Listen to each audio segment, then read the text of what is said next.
नमस्ते, मैं Poonam Kaliya INS Ashwini hospital Colaba Mumbai से। वहां पे मैं हेड क्लिनिकल डाइटिशियन हूँ। अभी 1 अगस्त को हम लंग कैंसर डे मनाते हैं, उसी के बारे में आपको जानकारी देनी थी। ये क्यों मनाया जाता है? ताकि लोगों में हम लंग कैंसर के बारे में अवेयरनेस देते हैं कि हम उसको कैसे रोक सकते हैं या हम उसकी ट्रीटमेंट के दौरान क्या क्या अपने हेल्थ के लिए केयर ले सकते हैं। तो बेसिकली हम ये कहते हैं कि जो हैट्स ऑफ है उन लोगों को, पेशेंट्स को, जो कैंसर के दौरान जो केमो और रेडिएशन से जाते हैं, जो अपनी बॉडी में बहुत सारे चेंजेस देखते हैं।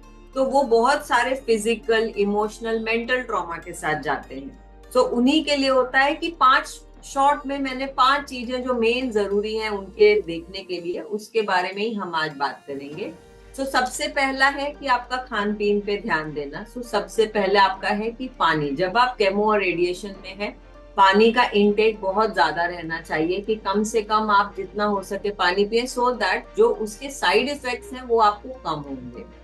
सेकेंडली, हम उसमें कई बार नौजिया हो जाता है, वॉमिट सेंसेशन होती है, तो उसके लिए होता है कि हम पानी पीते रहें। तो ग्रीन टी लें, हम हल्दी अदरक का सेवन करें, आंवला का इंटेक करें, सो दैट हमारा वॉमिट सेंसेशन भी कम हो सके। हम उसमें नारियल पानी लें। फ्रूट्स का, हमारी इम्यूनिटी सबसे डाउन होती है ड्यूरिंग कैंसर, इसीलिए हम ये कहते हैं कि फ्रूट्स आप लो, बट कहीं भी कोई भी चीज कच्चा में या जूस फॉर्म में नहीं। आप या तो जो थिक, मतलब मोटे छिलके का फ्रूट है वो, या तो आप उसको थोड़ा सा गर्म पानी में स्टीम करके फिर आप खाएं, ताकि आपको कोई इन्फेक्शन ना हो, बस उसी लिए होता है। बट फ्रूट्स का सेवन करना है। अब उसमें जो वेजिटेरियन पेशेंट है, चौथा हो जाता है कि उसकी प्रोटीन इनटेक। अगर आप में न्यूट्रिशन सही नहीं है, आपको दवाई भी असर नहीं करेगी। तो आपको उसके लिए आपका खाने पे ज्यादा फोकस करना है rather than a normal person. इसीलिए आप उसमें प्रोटीन में, वेजिटेरियन होने के कारण आपका दाल का इंटेक, आपका दूध दही वो रेगुलर बेसिस पे होना चाहिए। आप उसको अवॉइड नहीं कर सकते। नहीं खाया जाता है, कई बार खाने की भूख नहीं होती है, एपेटाइट कम हो जाती है। आप उसमें फिर खिचड़ी, आपके सूप्स हो गए, उसको आप कर सकते हो जो कुक्ड फॉर्म है, कच्चा कुछ भी नहीं।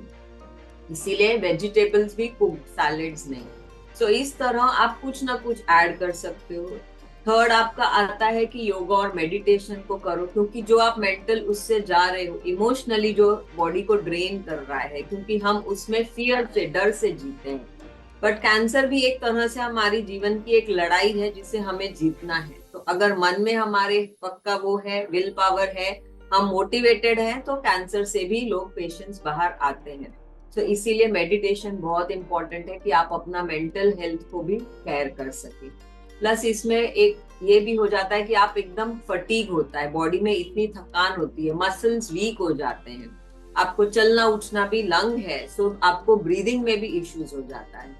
इसीलिए अल्कोहल और स्मोकिंग का बिल्कुल सेवन नहीं करना चाहिए। जहां तक हो सके धूम्रपान बिल्कुल न करें।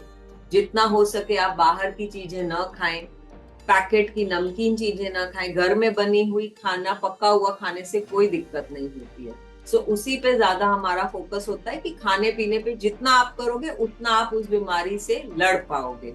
आप में वो ताकत रहेगी तब आप उससे जीत पाओगे। अगर आप में ही वो ताकत नहीं है तो उससे जीतना बहुत डिफिकल्ट है। और प्लस वो सेल्स और जल्दी डेवलप होता है। तो इसमें हम इसीलिए कहते हैं कैंसर में मोस्ट इम्पोर्टेंट है आपका वाटर। हम 5 अगर हम पकड़ के चलें तो आपका पानी, आपका प्रोटीन इंटेक, आपका एक्सरसाइज, तो चाहे मेडिटेशन हो, चाहे वॉक हो, चाहे योगा हो, प्लस आपका फ्रूट्स जहां पर आपके विटामिन आपको मिल रहे हैं, प्लस आपका जहां तक हो सके कि अपना हाइड्रेटेड, अपने आप में फोकस, अपने अपने सेहत पे, कि हमें अपने समय पे खाना लेना है। ये सबसे ज्यादा इम्पोर्टेंट है। मैं यही इच्छा रखती हूँ और यही आशा करती हूँ कि जितने कैंसर पेशेंट्स लंग के हैं या अदरवाइज भी, वो सब इन मेरी छोटी छोटी टिप्स से अपना कुछ ना कुछ फायदा जरूर लेंगे। जय हिंद, जय भारत।